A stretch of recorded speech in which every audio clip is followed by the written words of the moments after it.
Are you ready? I've been ready. Don't give me any of your crap. Come on, we're wasting people's time.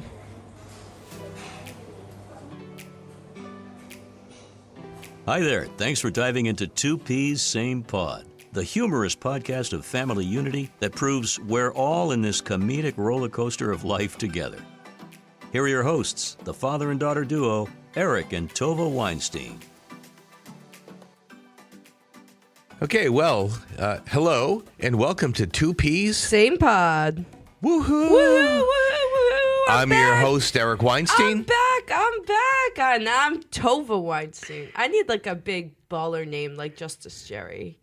Like Yeah. I need. Oh, your grandma, that's a big baller name? Yeah, I need like T-Pain Tovah. Oh, you caused some pain, all right. I know, you texted me yesterday before I got home, like, I'm in a meeting, so don't come home with all your dog and pony show. And I was like, what? Yeah, I was classic. like driving home. I was like, what are you talking about? So, welcome to our podcast, Two Peas, Same Pod, a father-daughter podcast. Pretty much about everything and anything.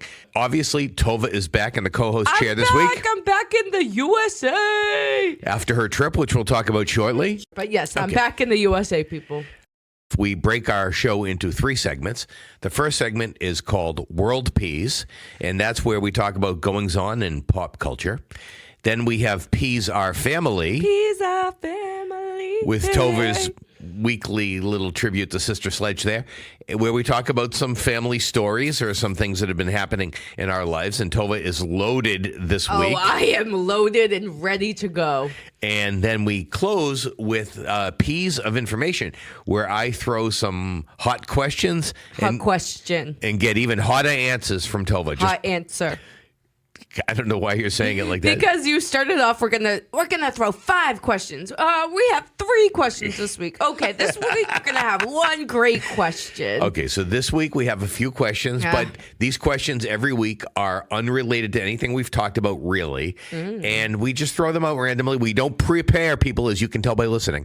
We do not do a lot of prep work. So these are random stream of consciousness answers right straight from Tovah's mouth. We have a couple things we want to say before the podcast. I do think that Justice Geri did a great job in my place.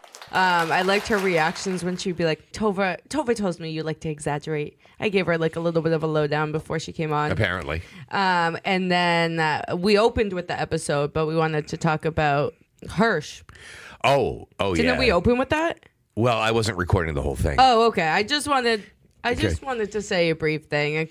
I just hope that this world finds some light soon. And like I said in my Instagram, Hersh was the light for so many, and he kept some people so optimistic and fighting for the 300 some odd days that he was captured. So I just Can you just provide a little more detail so those listeners that aren't familiar with what you're talking about would know? Yes, I went to Israel with a kid named Hersh Goldberg, and he's an American U.S. citizen, but in October he was at the music festival and he got taken in by Hamas, and there was stories that came out that he was shielding people from the bombs that they were throwing into the shelter, and half of his arm got cut off. So at first I didn't even know if he was alive, and then it came out that they were like, thank God for Hersh, blah, blah, blah. And it came out that there was a picture and his arm was like amputated off.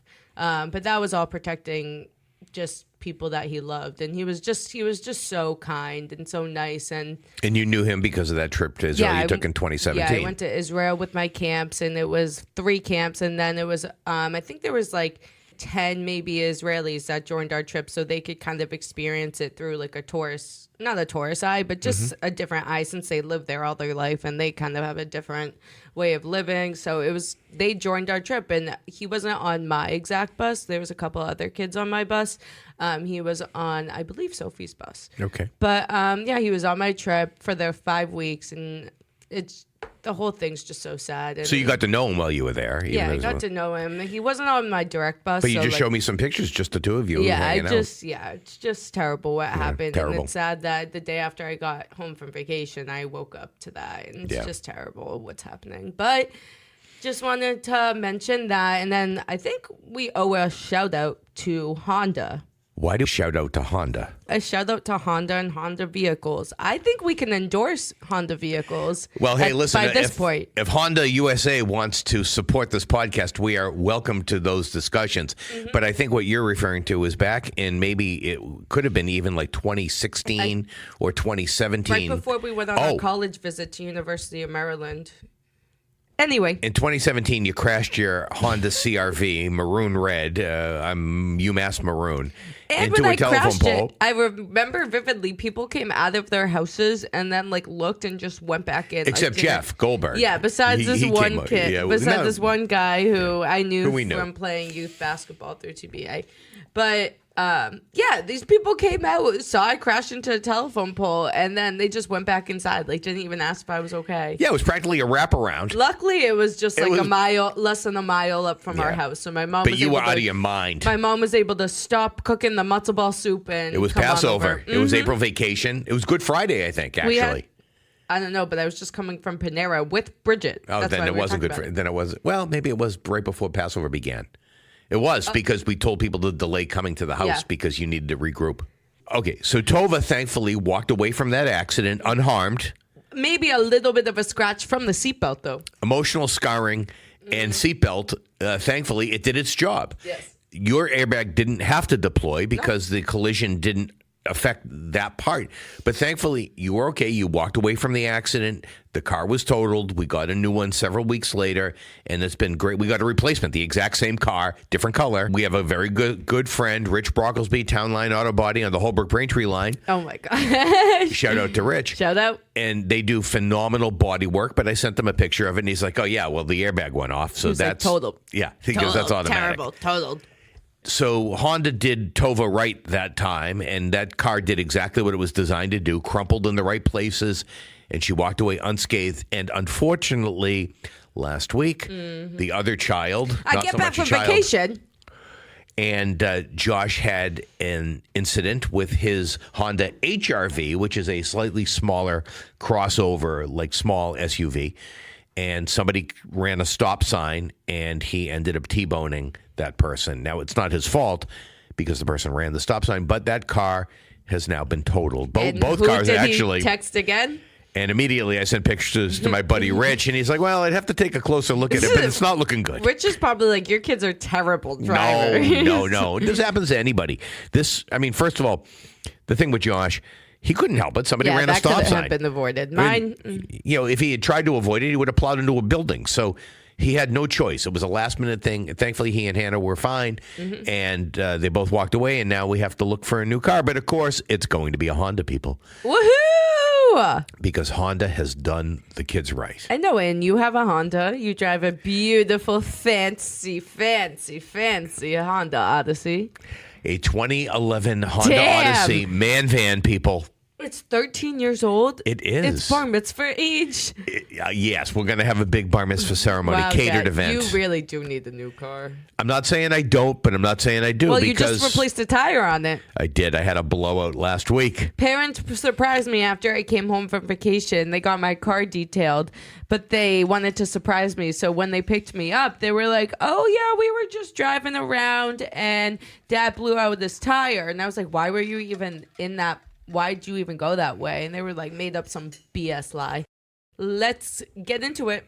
So let's talk about your grandmother for a minute again. Okay. She is getting a lot of good publicity and a lot of good press on her appearance last week. From who?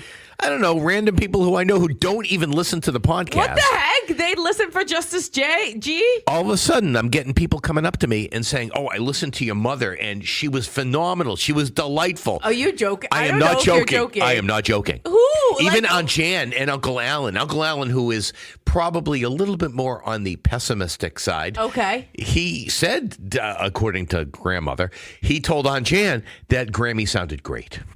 Well, Grammy sounded great, of course, but was it more entertaining than us? Well, how could that be possible? I don't know. I mean, Joe Rogan and those clowns, they don't have anything on us. I know. Maybe we'll get Grammy in as a maybe semi-regular guest. Well, she certainly is lobbying for it. I think every day I get an email message, a text message, or a phone call saying, When can I come back on? People want to hear me. People want to hear me. I know, and of course, me being me, I texted Grammy, oh, it was such a lovely episode. Like, let's make it 3 P's, same pod, 3 different generations of Weinsteins, all in one. And so I thought it was a hilarious episode. So thank you, Justice G. You're such an ass kisser. Please. Justice G. Anyway, let's move on. Okay. So next up is our World Peace segment where we talk about the goings-on in pop culture. I get a few things on my mind, but since you're the production, creator, content thing. Is one of them the criminal on Dancing with the Stars? Well, it was about Dancing with the Stars, Yeah. but not necessarily about the criminal. Why? How can they allow her to be on it? I don't know. I'm kind of disturbed myself. Sometimes they pick people who are, I think, purposely controversial. So they had Sean Spicer, who was Trump's very first Spicer press could be secretary. nicer. Trump's very first press secretary. And he was a clown. And there was no reason for him to be on the show. Now, this year, I'm just looking up the whole cast list. Yeah, they have Inventing Anna on. They have who? That woman. That's the woman who's the criminal, the convicted criminal with the ankle bracelet. That's Inventing. Yes, it's Inventing Anna.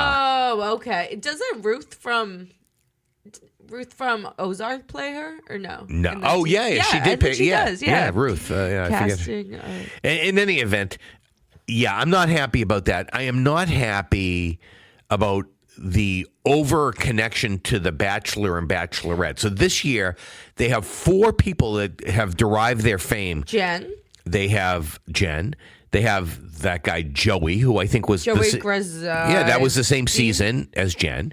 I'm most excited about Phaedra and Val. They're their pair. Yeah, Phaedra, what's her? She's from Real Housewives. Oh, that's She's a right. lawyer and businesswoman of Atlanta. But she Yes. was on The Traders, which me and Nick like that show. It's I don't know with what that is. Alan Cummings. Oh, It's yeah. the show where it's like they pick a couple, like 3 people, and it's basically a mind game, and they have to figure out who the traitor is, who they're killing. It's basically mafia in real life.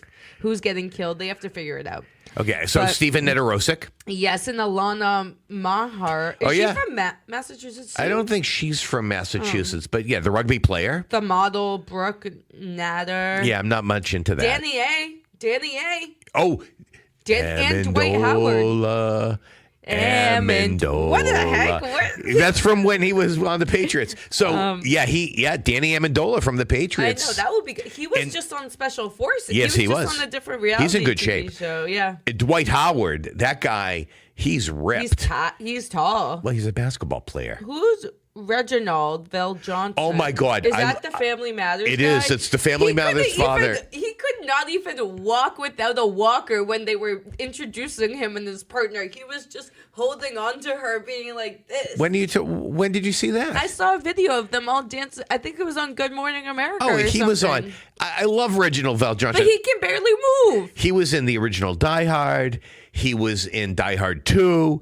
He was in Mike and Molly. He played Nana's boyfriend, the preacher. He's fabulous. Love Reggie. Oh, Mike and Molly. So Danny A, Chandler Kinney, As opposed to Chandler Bing. Disney Channel movie Zombies. Never heard of it. Yeah, Anna Delvey. I think she had to get like approval to She like did. be like get like her anklet or something. No, she's wearing her anklet, but she got approval to go to the studios and to do their... Eric Roberts. Oh, Eric Roberts, who is Julia Roberts' older brother. King of the Gypsies. You know who his daughter is? Emma Julia- Roberts. Emma Roberts. His older brother of Academy. He's the brother of Julia Roberts. I just said that a minute ago. I wasn't listening. But father Emma of Ro- actress. Yeah, where do we know who she was in? Oh, She was in Aquamarine. That's right, Aquamarine. She's in a lot of stuff. She was Nancy Drew. She, I think, is in like New Year's Eve or Valentine's Day or one of those stupid things. Reginald. I am very excited. He looks good. He looks like he lost a lot of weight there. I think me and Nick are actually maybe gonna watch this. Looks like he's ready for. He's in dancing shape. Tori Spelling. Oh my God, Tori Spelling. Wait, who was she on 90210? She was on 90210. Her dad created 902. Her she's dad a Nepo produced. baby. Yes. Oh, she is the Nepo baby. Scream. Sharknado. Her dad created Fantasy Island. I He like created Jen though. She's Boston. Charlie's Angels. What? Jen Tran. She's from Boston. Yeah, How do yeah, you no, not there's a like lot of her? Boston connection. And Dwight Howard was also on Special Forces. I think maybe the same maybe. season as. Amendola. Edelman was on one of them. I don't know. I don't know. Whatever. It doesn't matter at this point. Yeah, Steven's going to be good. Yeah, this cast is pretty good. I think they have a good mix of Just people. too many bachelor and bachelorettes. There's 12 contestants, so 12 partnerships. Did you send me? Yeah, the Tovah Felcher. Yeah, Tovah Felcher. I sent my dad. Let me pull it up right now so I can quote Who I it. believe Uncle Alan knew when he was in high school. The trailer of Netflix Hot Rabbi Show with Kristen Bell and Adam Brody is here. Nobody wants this. That's the name of it. Also starts Tovah Felcher as Brody's Jewish mother.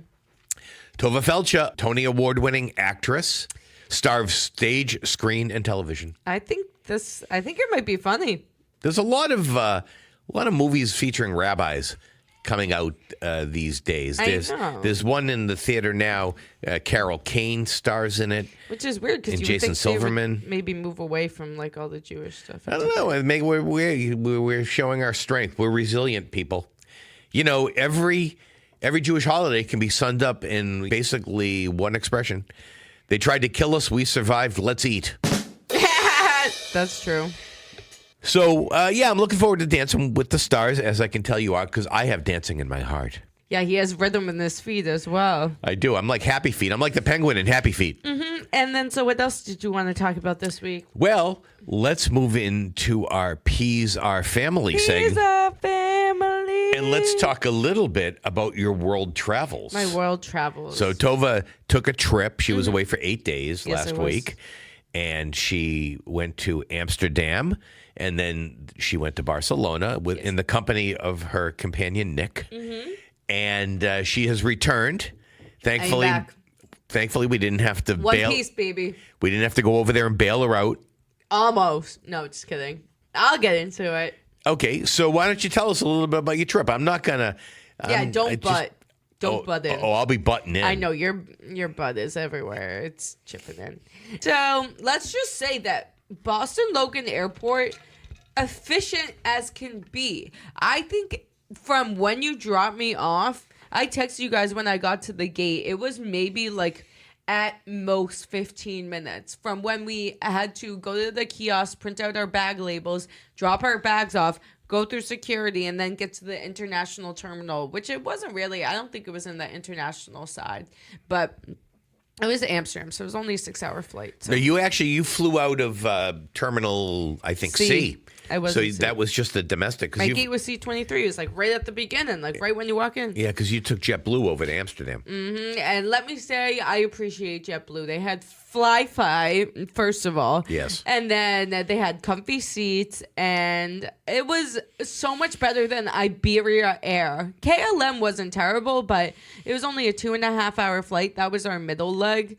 And Well, KLM was your flight from Amsterdam to Barcelona. yeah, our middle leg. Yeah, you flew nonstop both ways across the pond. Yes, we flew nonstop, so it was about 6 hours, a little bit less than 6 hours, honestly. We got there, but our first whole day was screwed up. Like I underestimated the jet lag and all that fun stuff. I get on the airplane, and right when we're sitting there, they have a build your meal menu, and you have to like pick what you want.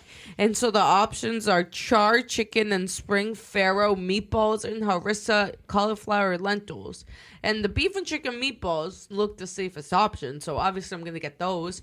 And I get it. It smells absolutely foul. And I'm like, Nick, do you want to get, like... I told him, I was like, you should get, like, the chicken so, like, I can just, like, try it. Like, so it's a different thing. And Nick's like, I'm not getting airplane chicken, Tovah. And I was like, honestly, yeah, that's probably a good point. And then so I was like, okay, I'll get the meatballs. And they come around absolutely foul. Absolutely foul. Everyone around you has meals, too. It's foul smelling. And... I opened the microwave lid to the dish, and there's a piece of plastic, like one of the peel back, like papers, just floating, like in my risotto that the meatballs are on.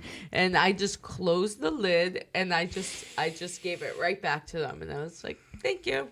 And that was that. Well, when they came around to collect it, I was like, "No, thank you." Like that's terrible. Like no one's eating that. I was in and out of sleep because it was a red eye. Our flight was at like 10 p.m. So I was in and out of sleep, and I wake up and Nick's like, "Do you want a croissant?"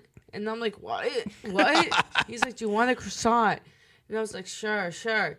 And we get these croissants, terrible, like actually god awful. And I'm like, what is going on? And Nick was like, yeah, I am a little scared for like the food situation. I was like, no. We got some coffee, and people say never to drink plain coffee, but we drank plain coffee, and we got off. And then the first stop we went to, our room was ready right away. Actually, it wasn't supposed to be ready till later in that day, but we dropped our stuff off, and then we walked around. There was like a market really close by to our hotel. There's a bunch of canals. We just walked around the streets like the first day, and then How do you know it's pronounced canal? what's it supposed to be? Canal? Canal. Go ahead. Anyway, and so we got some dinner just in the square, like that was near our hotel, and it was really like chill, just the first day. But we went to like some Irish or something, and they are really into like football over there. They're like yelling at, like, it was soccer. I did not mean to just say football. They're yelling at the TVs. Football is what they call I know, but soccer. I'm not there. I call it soccer. And so, but people are getting a million beers, and Nick's like, well, I feel like... You went to like an Irish pub in the Netherlands? I was getting hangry, and you know me. I was like, Nick, like, I can't just keep walking past these places. I'm getting hungry. I was like, we're not going to find, like, blah, blah, blah. And so he got fish and chips, but I just got, like, a chicken sandwich. But the toilet paper situation there wasn't ideal in our hotel room. And basically, it was like my mom called it Shabbat toilet paper because you would pull it and one singular square would come off. And you would pull it, one singular square of one ply would come off. And you're a type of person that likes a lot of toilet paper. I like a cushion, yes. And so, that was not ideal. Then next day we went to like the Heineken experience. I don't like beer. It was okay. I had some, but it was cool to see like the OG place and all that fun stuff. And was it the brewery? I mean, did you go in and take a tour of how they were making it? Of course. And they showed us all of their secret. They showed us their secret yeast. It's called Heineken A yeast. They showed us these little pillar thingies. Okay. And so I couldn't use that yeast to make some bread or challah or something. No one knows it. Only like specific people. And they had like a place where you could like bottle and name your own beer. And me and Nick were like riding these bikes and like, I don't know. Oh yeah. It was like an experience. It wasn't really much of a museum. It's called the Heineken experience because it's like interactive and stuff. And they were teaching you how to pour a Heineken. We also had rooftop like access. So we went up and you just get another beer. But I don't like beer. So I was like, Nick, you have to drink it. I was trying to pawn my tokens off to people downstairs. So we did the Heineken. And that was also the night that we had that revolving cheese the reservation. I think Dutch cheese is a tiny bit different. Well, I know for a fact it's different than American cheese. It was pretty good, but let's just say I prefer my cheddar. They had some good blue, but I don't know. Their cheeses over there are a little bit different, and they come from different types of... Like, they had sheep, goats, cows. They had a bunch of different things. Baby cheeses. Baby cheeses. But me and Nick did eat at McDonald's in Amsterdam and in Spain. Okay, you fly all the way across the pond. No, because you go to Europe and you eat it at McDonald's. No, this was just like an in-between meal. We wanted to try the fries because they're known for, like, the potatoes over there. And so we wanted to try the fries there. And they had a Stroopwafel McFlurry, which we also wanted to try. And they also had a wrap, which they don't have in the U.S. So I wanted to try that. So sue me. And so we went, also did Van Gogh. We did the Anne And I heard at the Van Gogh Museum, they have his ear in a glass case right in front of his portrait. You texted me that, and I was like, Nick, we missed it. And he was like, you didn't see it? And I was like, oh. And he was like, no, I'm just kidding. Yeah, yes. But they did have a Starry Night there. I know. I can't believe they had the sunflower one, and they had this one. Starry Night. I don't know what that is. Okay. Flowers. But their paper towels over there are weird, too. Or specifically at the Van Gogh Museum. Because basically, I'm going to have to post a video of it. But basically, it's like if you think of like an automatic towel dispenser, hand towel dispenser, and you get a fresh one and you pull it out. But this specific dispenser, the towel was connected on the other side, so you couldn't pull the towel off. it just was like never ending. So rotated through, basically. But- Revolving. But it was like cloth, We used to have those here, too. yes. It was like Yes. cloth. It's and disgusting. So it rolled back up, but it wasn't like changing the sheets. So by the time I pulled it out, I got a damp piece of paper towel. And I was I thought it kind of rotated back and stored itself. It does. But then a clean piece But comes it didn't. Oh, but gosh. it didn't. I know. And I was like, Jesus, no wonder why these people have like different flus over here. Did you have to pay to use the toilets over there? Oh, in the McDonald's, and usually if like the places that were in the touristy attractions, so people coming off the street can't just like go in the crapper. In the McDonald's in Amsterdam, even though the woman saw us like sitting down, like eating whatever, she'd be like, under 13 can go for free. So I had to give Nick like €1. It was like €1. It was €1 to use the bathroom in the McDonald's. $1, basically. Yeah, $1. And then on our canal cruise, someone was like, oh, is there someplace we can go afterwards to go to the bathroom? And he was like, yeah, just give the guy €1 next door and you can go right in. And I asked, I was like, is that normal? I was like, what if you really gotta... They were like, they do that so like they don't have to like clean like a mess, or like people don't treat the public bathrooms like... Yeah, I mean, when we were in Villefranche, I remember that when we went up to the top of the mountain to Ez, and we were walking around in that like medieval castle, what have you. Okay, with the view? With the view? Yeah, when we came down, you and Mom went into like the public restrooms, but Loic, our tour guide, said, make sure you bring some change with you. You're going to need it. And that was the first time that we had experienced the Euro toilets that you have to pay for. It's a scam, but whatever. And then me and Nick, after that, we walked to the Albert Group Market, which is just a big outdoor market. And we got stroopwafels there. And they were delicious. Okay, we're going to stop there about Tovah's tour and pick up next week with Spain. So let's now move into our P's of Information segment, where I ask Tovah a couple of hot questions and get lukewarm answers sometimes. Mm-hmm. What was your favorite food in Amsterdam?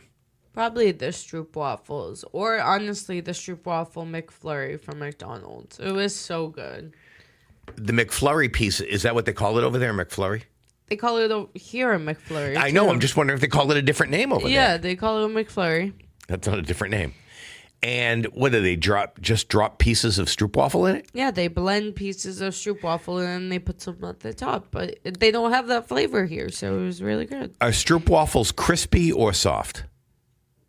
They're like crispy. They're like crunchy, but there's caramel in the middle. So like it's also gooey almost. And sometimes they have chocolate on them, right? Yeah, traditionally there's no chocolate. Nick got one with chocolate. And the guy was like, who got the chocolate? And Nick was like, me. And he was like, oh, you big spender. Chocolate, not OG. Because I just got the plain one, and he got the one with the chocolate. But it was, are they made fresh to order? Oh my God, yeah. So do you walk up? So tell me. Yeah, you walk up. There's like a little stand, and is that outdoors? Yeah, they have like a waffle. It's basically like an outdoor like street type of thing, and it's a trailer almost. Okay. And they have like a waffle press, and this guy's like handing it to you. But he so that's like the stroopwafel wagon. Yeah, this guy's like taking your order. He was hilarious because this guy afterwards, I went to throw like our stuff away, and he was like, how was it? And I was like, life-changing. And he stopped the whole line and was like, oh, you make my father so happy. Oh, he's never gonna forget. Life-changing. Why are you talking like you're Italian? That's literally like how people talk. I don't even know. But yeah, Amsterdam was fun. I really liked the coffee shops. You literally could just like walk in. They had like coffee. They had weed menus. And you can smoke inside. You can smoke outside. We were like, smoking inside feels wrong. Yes. Yeah. Smoking feels wrong. Smoking weed feels right. I thought you were moving away from that. I am, have I? Yeah, I think the other night you went outside. Oh, yeah. But then I started coughing. I was like, maybe I shouldn't. Maybe I should lay off. Maybe you should. Your grandfather had... Okay, I don't need to hear it. I don't need to hear it again. Let's move into our questions. Well, hold on a second. And I wish we tried a couple more pastries. I didn't try bitterballen though, which is like it's like their thing. It's basically like arancini, I think. Bitterballen? Yeah. It's called bitterballen, but I wasn't about to taste like their fish and all that stuff. Oh God, no. But my favorite part about the whole trip was just walking around like the different neighborhoods. Like it was nice in Spain too to walk around the neighborhoods. It was hot. Don't get me wrong. We did like at least like 15,000 steps a day. It was a lot of walking, but we wanted to walk rather than take like an Uber just so we can see the streets. Are you Ubered plenty? We Ubered a couple of times from airports though. And around town. No, I think we just Ubered. Well, next month when the Amex bill comes in, we'll take a look. I didn't realize that it was paying through the Apple Pay. Oh, yeah, she didn't realize. So let me ask you this about Amsterdam. We did take public transportation, though. We took the tram and we took the train in Barcelona. It was fun. Okay. Let me ask you this. What was your least favorite food or meal that you had in Amsterdam? I'm talking strictly about Amsterdam. Well, the cheese was kind of underwhelming. But it wasn't bad, was it? Some of the accoutrements on the cheese were like really weird. After the cheese, because the first cheese we got was really good. Basically, you could just pick. It was revolving. You had a menu. She explained it. You picked it off. It had a number. It correlated with something on the menu. And so the first cheese we got was really good. But the texture was just like, it was a little weird and rubbery and soft. I didn't know if it's because it maybe wasn't like the freshest. But me and Nick had to get another meal after. We went and I got, I think, like ravioli, and he got that steak and potatoes that night. But it started raining like for the first 2 nights that we were there, which is kind of crappy. But so, yeah, that wasn't ideal. And then my meal at the Irish place, I got like a chicken sandwich, and they gave me like a grilled piece of chicken with like the hardest bun. And then they didn't even give me the potato fries on the side. They gave me chips. And usually I'd be like, okay, but I wanted to try the French fries in Amsterdam. I was like, why would they give me potato chips? And? I don't know why they gave me potato chips. Okay. But yeah, that was my least favorite like meal, I guess. You know how when you go on a trip, you're always looking forward to seeing something. Like when we went to Italy, I was looking forward to seeing Pisa, and I was looking forward to seeing Pompeii and what have you. But you know when you go someplace and you're looking forward to seeing something, what was the most underwhelming thing you did or saw in Amsterdam? What had you heard about or looked forward to and turned out to be lame? Maybe it was just because, like, I wasn't in the best mood or, like, there was something. But the food hall that we went to in Amsterdam, I was really excited because I had saw that they have a million different vendors and it's a bunch of places to eat. And I don't know, I couldn't figure out what I really wanted. Nothing really looked insanely good. And I kind of just, rushed out of there, unfortunately. I wish I did, spend a little more time. I wasn't feeling well. It was, I think it might have been the same day we had just gotten there, maybe, early on the next day. But the food hall in Amsterdam was kind of underwhelming. Okay. You did go to the Anne Frank Museum, though. Yes, we did. Steep stairs. Very steep. And there was a group of, children with BO in front of us. So me and Nick were like, oh, my God, we have to get out of here. I think I want to go to Portugal for a year. For a year? Yeah. For a year? Yeah. Okay, and on that note, people, until next week, this has been 2 Ps. Same pod. Peace out. And peas out. And peace out. See you next Tuesday. Or whenever I see you. Thanks for listening to 2 Ps, Same Pod, hosted by Eric and Tovah Weinstein. Please subscribe and join us next time as we continue to share humorous anecdotes, funny mishaps, and comical observations from our own lives. 2 Ps, Same Pod is produced by 1253 Studios, bringing always humorous and sometimes thought-provoking conversations to you through your favorite podcasting sites. Creative Content and Marketing Director Tovah Weinstein. Executive Producer and Chief Editor, Eric Weinstein. Music by MBB. Find his work on YouTube by searching for MBB Music or at mbbmusic.com. Special thanks for the intro, outro, and trailer voiceover to Jordan Rich of CBS Boston Radio and Chart Productions, providing audio and voiceover recording and production, as well as podcast production and support. Visit Jordan at chartproductions.com. Funding for 2 Ps, Same Pod is provided by the Law Office of Eric Weinstein and listeners like you. Please consider subscribing and supporting this podcast. Until we meet again, this was Two Peas, Same Pod, a 1253 Studios production.